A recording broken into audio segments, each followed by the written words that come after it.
Bem-vindo ao podcast Opinião em Foco. Vamos para nossa análise.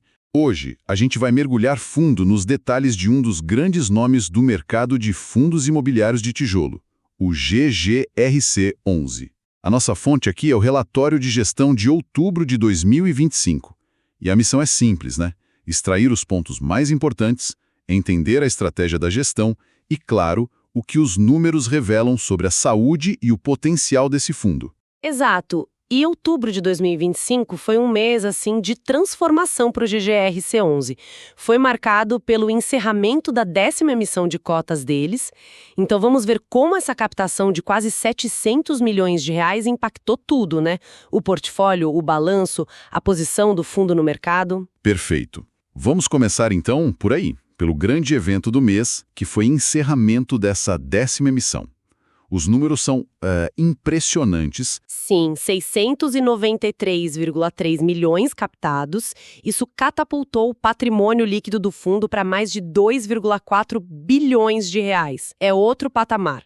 É uma mudança de patamar, com certeza. E o que eu acho fascinante aqui é o efeito cascata disso. O fundo se consolidou, no top 10 dos FIIs de tijolo e no top 5 dos fundos de logística. Além disso, a base de cotistas explodiu. Superou 208 mil investidores. Uau! E mais de 12 mil novos só em outubro. Isso mostra um reconhecimento do mercado. E se essa análise está sendo útil, que tal compartilhar o podcast com quem também se interessa por investimentos? Ótima dica. E, bom, vamos abrir o capô, então, e ver o que tem dentro. Com esse crescimento todo, como ficou o portfólio? Agora são 37 ativos, sendo 36 imóveis e um terreno. Isso dá mais de 739 mil metros quadrados de área bruta locável, a ABL. A maior parte, claro, é logística, com 67%. Mas também tem uma parcela industrial e híbrida. Para não perder nossas próximas análises, siga o podcast Opinião em Foco. E a diversificação dos inquilinos também chama atenção, né? São 43 no total. 43? Sim. E com nomes de peso, como o Ambev, Americanas e a recém-adquirida Renault, que representam as maiores fatias da receita.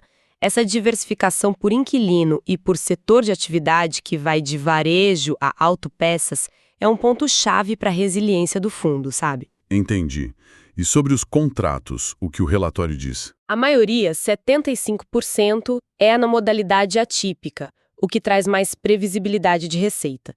O prazo médio de vencimento, o AUT, é de 4,94 anos e mais de 90% dos aluguéis são reajustados pelo IPCA. Isso é fundamental. Ter a receita atrelada ao IPCA protege o poder de compra dos rendimentos. Se estiver gostando, não esqueça de curtir. Com certeza. Em um cenário de inflação, isso é uma proteção enorme para o cotista.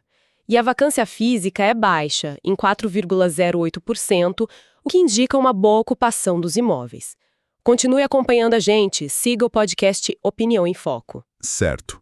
Com o dinheiro da emissão, o fundo foi às compras. 2 aquisições se destacam, né? A primeira foi o imóvel locado à Renault, lá em Quatro Barras, no Paraná, uma transação de 216,9 milhões de reais. Sim, essa foi grande. Mas a segunda foi ainda mais interessante, na minha opinião. A de Seropédica? Exatamente, a aquisição do condomínio logístico em Seropédica, no Rio.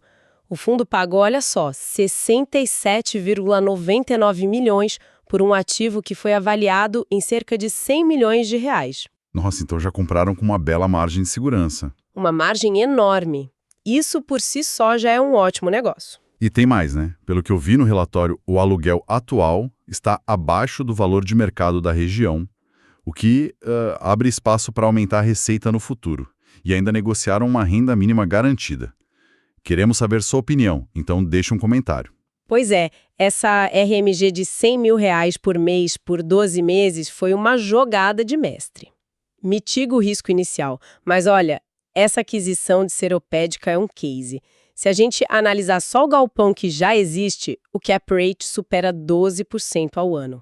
12%, é um retorno excelente. É altíssimo.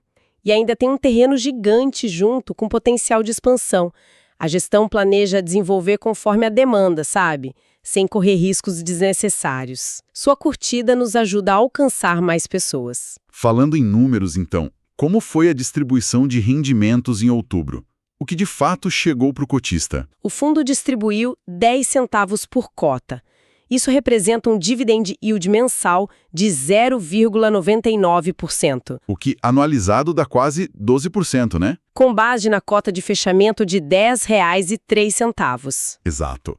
E se a gente conecta isso ao quadro geral, vemos um desempenho bem consistente. O dividend yield do GGRC11 teve um spread, uma diferença, de 446 pontos base sobre a NTNB de 5 anos. Uau, isso é um prêmio de risco bem considerável. Muito.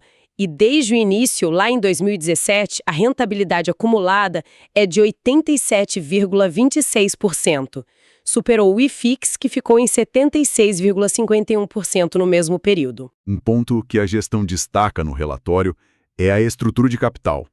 Com as novas aquisições feitas sem dívida, a relação entre passivos e ativos caiu para cerca de 12%. Sim, um nível de alavancagem bem baixo. Muito baixo. O que isso significa na prática? Significa solidez financeira.